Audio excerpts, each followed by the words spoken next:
Olá, estudante! Seja bem-vindo ao meu canal. Mais um vídeo aqui com aqueles resumos, né? Aqueles resumos de livro, análise de obra. Dessa vez uma obra da Unicamp desse ano de 2023 para você mandar bem. Bom, já sabem, né? Pega lá seu papel e caneta, uma água, um suco e eu te aguardo aqui para a gente mandar ver.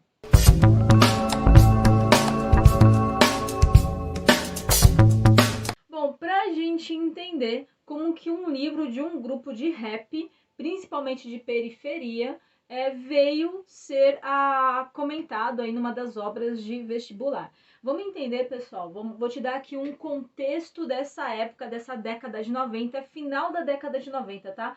O álbum ele foi lançado em 1997, embora as músicas elas tenham sido escritas bem antes. Por exemplo, a música que eu vou tratar aqui um pouquinho mais na frente com você, ela foi escrita em 92 e só foi entrar aí para a obra em 97. Bom, então imagine que você está lá no final do século 20, tá? Na década de 90 mais precisamente, e esse grupo aí, Racionais MC, eles invadem aí a mídia, invadem o espaço fonográfico, invadem as rádios brasileiras com as suas músicas que tomaram grande proporção. Bem louco!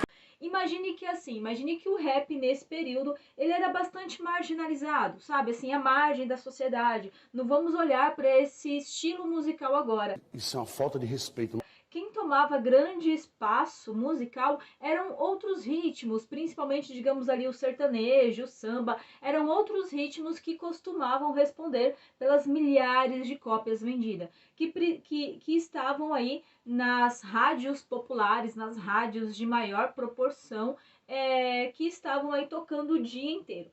Então surge esse grupo de rap contando o cotidiano dessa população aí que viviam nas periferias, que viviam nas comunidades, né?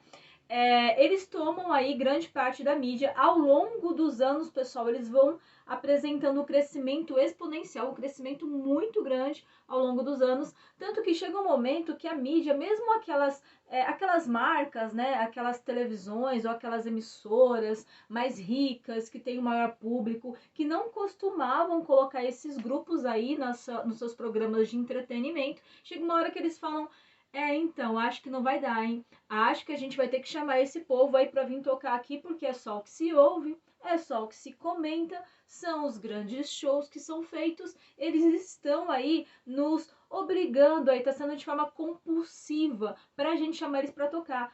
Para eu te falar isso, você imagina, né? O tamanho que era de público dos Racionais MC. Eu vou te dar um número aqui. O álbum que é tratado nesse livro é um álbum dele chamado Sobrevivente no Inferno, que tinham 12 músicas, Sobrevivendo no Inferno, que tinham 12 obras, 12 músicas, vendeu mais de 1 milhão de cópias, 1,5 milhão de cópias. Porra! Tudo isso? Dizem que ali, né, os números mostram que nos primeiros meses de lançamento ele vendeu 200 mil, então assim, ele já começou bombando esse álbum. Ele trata principalmente, tem algumas obras tratando do cotidiano, mas a música que tomou mais nome na época é a música Diário de Detento, deste álbum que eu vou tratar com você até o final desse vídeo. Fica aí. Já avisei que vai dar merda isso. Bom, esse livro, pra gente entender também, tá?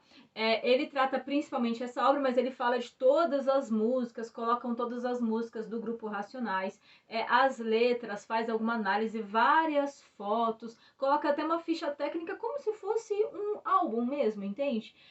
Foi escrito pelo professor da Universidade Federal de Pernambuco, professor Acauã, que faz uma introdução desse livro e depois aí que você tem algumas análises da obra. Bom, essa obra, pessoal, esse livro, trata aí principalmente dos 4 componentes desse grupo, tá? Que é o Mano Brown. E aí, Mano Brown? Eu tô no parquinho. O KLJ, o Ed Rock e o Ice Blue. São, digamos assim, o grupo precursor e que ficou praticamente quase até o final. E, inclusive, eu estou gravando esse vídeo em 2023 e o grupo Racionais MC ainda anda produzindo, ele sim faz seus shows, participa, está na mídia. É até uma observação de importância a gente comentar o quanto que eles ficaram na memória, entende? Desse público, desses fãs, e ainda vem alcançando novos fãs porque eles continuam na mídia, ok? Bom, já que eu te falei um pouquinho do livro, o que ele trata, te dei uma introdução aí dessa obra, eu preciso agora te falar um pouquinho da história desse grupo aí para voltar pro livro. Foi criado em 1992, foi a primeira obra deles, o álbum chamado Escolha Seu Caminho, tinha basicamente 2 músicas apenas. Em 1993 foi o álbum Raio X. Aos poucos, pessoal, eles começam a tomar grande proporção na mídia e eles vão, digamos assim, com letras que tratavam desse cotidiano, mas mais especificamente sobre encarceramento de massa, uma necropolítica, genocídio, desmilitarização da polícia, abolicionismo penal, dependência química de grande parte da população, das comunidades, descriminalização das drogas. Então tudo isso estava dentro dessas obras musicais. Por isso que muita gente é um grupo muito polêmico, tá? Como tudo de grande renome, né? Um grupo muito polêmico porque se olha e fala assim, olha, uma parte da sociedade olha e fala, ó, tá fazendo apologia às drogas, tá fazendo apologia ao crime. Não assume esse B.O. Mas tem uma outra parte que fala, então, ele tá cantando, ele tá mostrando exatamente aquilo que a comunidade acredita. Ele tá cantando exatamente aquilo que a comunidade pensa. Eu vou deixar um ponto de interrogação para você, tá? Para esse ponto de discussão aí sim que você terminar o vídeo. Qual é a parte que faz apologia às drogas e qual é a parte que realmente está apenas fazendo uma narrativa daquele mundo, você entende? Bom, esse livro, pessoal, que está aparecendo aqui para você, que fala bastante dessas músicas, tem 2 observações principais aqui. Primeiro, você vê que ele tem uma cruz logo na capa. As margens das folhas dele são todas prateadas, como são as bíblias, e algumas das letras também nos remete a contexto bíblico. É verdade. Quer dizer, às vezes não. Por exemplo, vou aqui na minha colinha, tem a música Jorge da Capadócia e também Gênesis Introdução. Você percebe que são todos conteúdos aí baseados no ambiente bíblico. Bom, o que eu quero trazer principalmente aqui para você? Tem até um estudo, eu não quero me adentrar tanto nisso aqui nesse momento, tá, pessoal? Tem até um estudo que monta que nesse período aí, na década de 90, as igrejas neopentecostais, elas estavam... neopentecostais, perdão. Tá bom. Neopentecostais. Elas estavam em plena expansão no Brasil, principalmente nas comunidades. Tem vários estudos, tá? Vou até citar aqui Foucault, que inclusive tem Foucault e Karl Marx, e Immanuel Kant.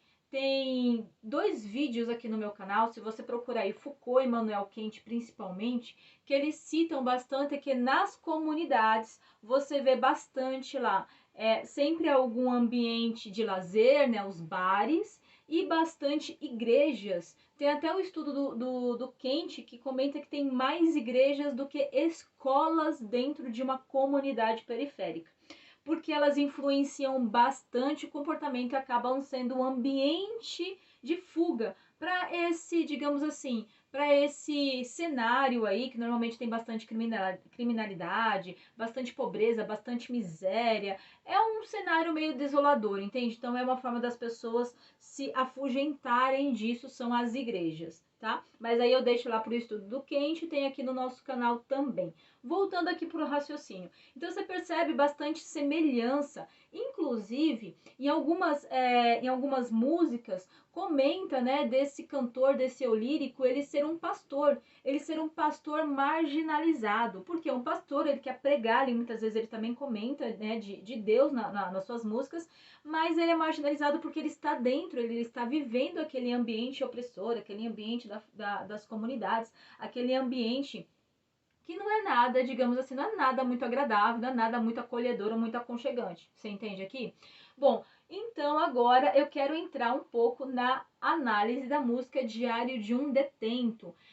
Pessoal, isso é uma obra da Unicamp, né? Uma obra que vai ser analisada na Unicamp. Então você já espere que ou vai ter um trecho de música, ou vai ter uma música inteira, ou ele vai fazer questionamentos sobre algumas das músicas. E eu vou pegar uma de grande proporção, que inclusive é uma música baseada num fato histórico, que é Diário de um Detento, baseado no massacre do Carandiru, que ocorreu no dia 3 de outubro de 1992. E para você que nunca ouviu falar do massacre do Carandiru, eu gosto sempre de trazer números porque eles nos auxiliam a nos dar uma dimensão da situação. Muitas vezes, de repente, se eu falar para você de um massacre no Carandiru, a primeira pergunta talvez que você se faça é: por que é um massacre? Por que usa esse nome? Por que não foi uma rebelião apenas, né? Então entenda que, segundo dados do CNJ, que é o Conselho Nacional da Justiça, o Brasil tem a terceira maior população de presidiários, né? Perdendo apenas para Estados Unidos e China. Aqui no Brasil, o ano de 2022 registrou mais de 900 mil presos, tá?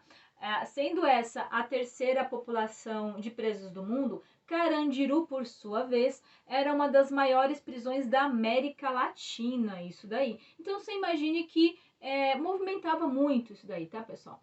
Bom, num determinado dia, no dia 3 de outubro, estava ali, teve uma discussão numa das celas, tá? Numa discussão, uma briga em alguma das celas, estava num local, num período de lazer, alguns dos presos estavam praticando futebol numa área aberta. Então imagine, sabe quando uma discussão ela começa a se alastrar? Começou a se alastrar esse furdunço aí, essa briga, esse rolê saiu basicamente dos pavilhões e tomou a área de futebol. Eles estavam jogando futebol, então ficou mais difícil, né, dos carcereiros tomarem conta, né, e também por conta do volume, né, pessoal, é mais fácil você cuidar de 3, 4 discutindo ali do que 300, 400 discutindo. Faz sentido aí pra você? E principalmente se você tá num ambiente onde aquelas pessoas já estão ali num ambiente muito violento, muito decadente, e que elas já têm um comportamento, né? Já vem, digamos assim, de um histórico assim. Bom, então imagine que essa briga ela tomou grandes proporções por vários motivos. Há algumas narrativas, obviamente, se a gente tem um fato de grande proporção, você vai ter vários pontos de vista, várias narrativas, vários papéis sociais que estão incluídos ali. Por exemplo, você tem a narrativa da polícia, que estava ali buscando organizar, a única função deles era acabar com aquela rebelião, com aquele massacre. Você tinha o governador, que ficava pressionado pela população, porque tinha muitos da população que tinha alguém ali dentro, que conhecia alguém, que sabia, que estava ali no fato de insegurança, né? Mas também eles respondiam pela polícia, você entende? Inclusive o governador do período é citado nessa obra aqui, o Fleury. E por outro ponto de vista, você tinha os direitos humanos, que estavam olhando aquela situação pelo lado do presidiário. Então você tem bastantes pontos de vista. Obviamente que você vai ter alguns conflitos de interesses dentro desse massacre, né? É a polícia não sabendo se entra, é o governador ali segurando uma ordem ou não, é os direitos humanos ali fazendo uma pressão, né? Tanto na polícia quanto no governador, utilizando a população para ser volume nessa pressão. Então essa questão do ponto de vista é sempre muito delicada e demanda de você muita análise, muita reflexão na hora de redigir o seu texto lá da prova, tá? Tente pegar muito pela ideia dos fatos em si.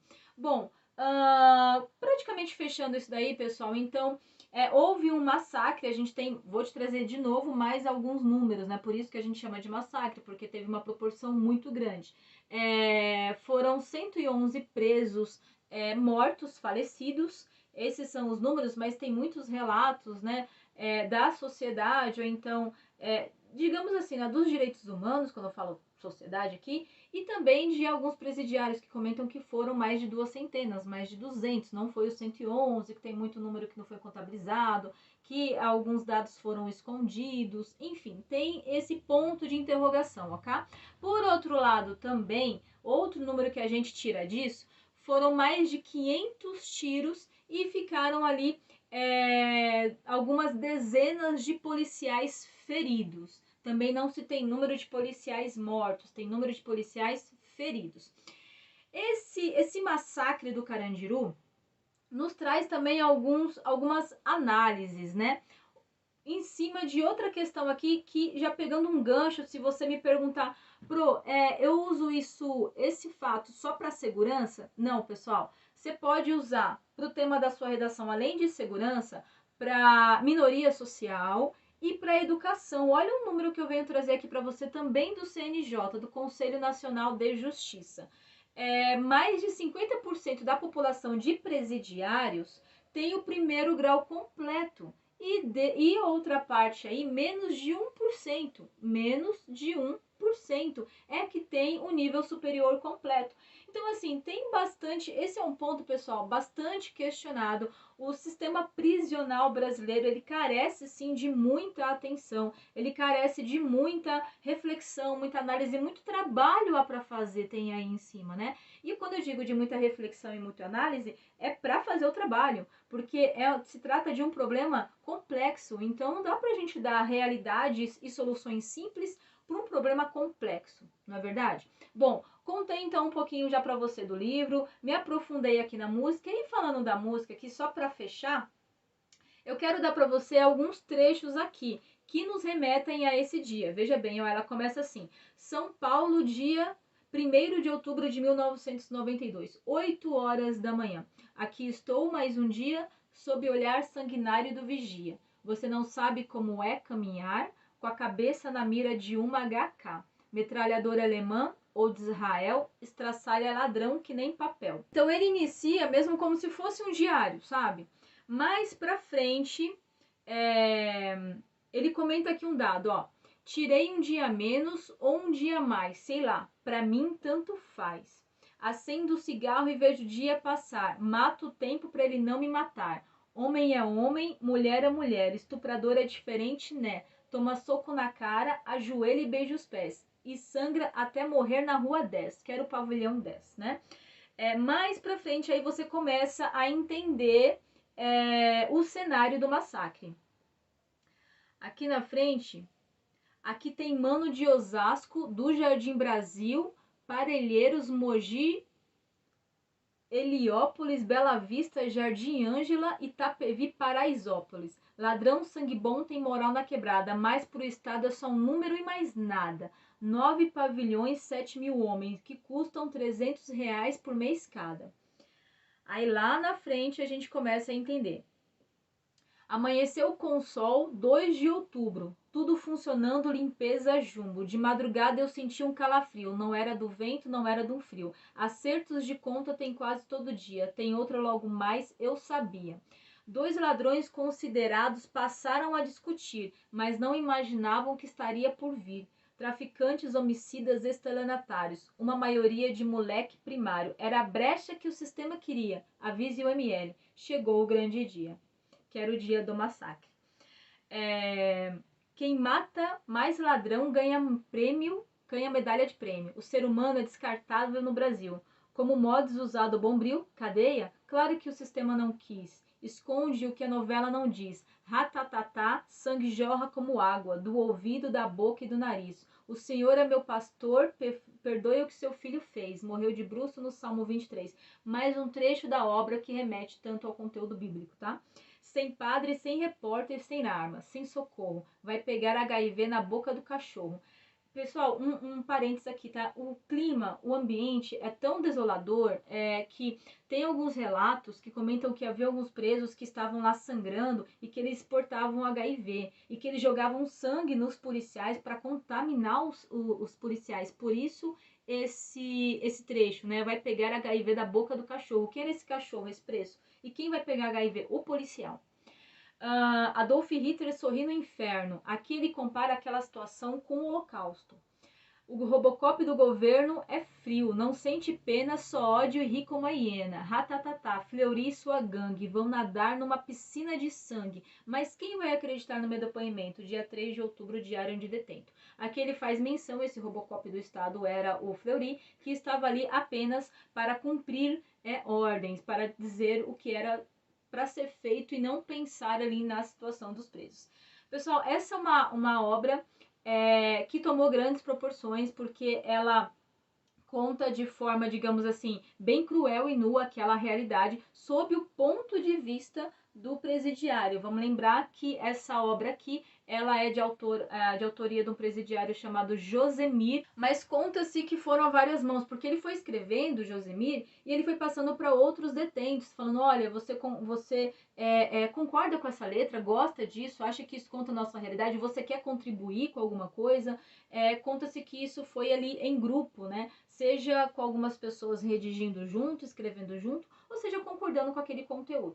Bom, o que a gente tem que olhar para essa obra, para várias músicas, é entender o quanto que elas tiram a cortina rosinha da comunidade, né? Porque a ideia dele era justamente, digamos assim, retratar, discutir e jogar mesmo a vera do que ocorria ali, denúncia, né, pessoal? Uma denúncia social para chamar atenção. E essas letras de teor muito forte, de vocabulário muito forte, primeiro a gente tem que entender que é um ambiente muito violento, então isso acaba incutindo, isso acaba influenciando o indivíduo, e também era uma forma de chamar atenção, né? Talvez se ele escrevesse ali de forma muito rebuscada, de jeito muito formal, muito sucinto, muito leve, não chamaria tanta atenção quanto chamou, sendo de uma forma mais, digamos assim, das vísceras, né? É uma forma visceral de contar essa história. Bom, então eu contei aqui para você, te dei alguma ficha técnica do livro, autor, foi sempre em primeira pessoa. Esse eu lírico dessa obra, que também, né, é em primeira pessoa porque é um diário. Te falei um pouquinho ali do contexto histórico que havia nesse período. E por final aqui, pessoal, só finalizando, você deve considerar que você consegue tratar dentro de educação, dentro de minoria social, segurança, ok? Pessoal, obrigada por hoje, espero ter colaborado. Bom, depois de todo esse conteúdo aí, vale a pena você curtir o nosso canal de segunda a sexta-feira. Você recebe aí material inédito, sempre voltado aos grandes vestibulares, sempre com análises de obras, para você vir aqui e em alguns minutinhos você já sai da aula mandando ver, tá bom? Obrigada por hoje, espero ter colaborado e vai lá, gabarita essa redação, vou ficar te torcendo.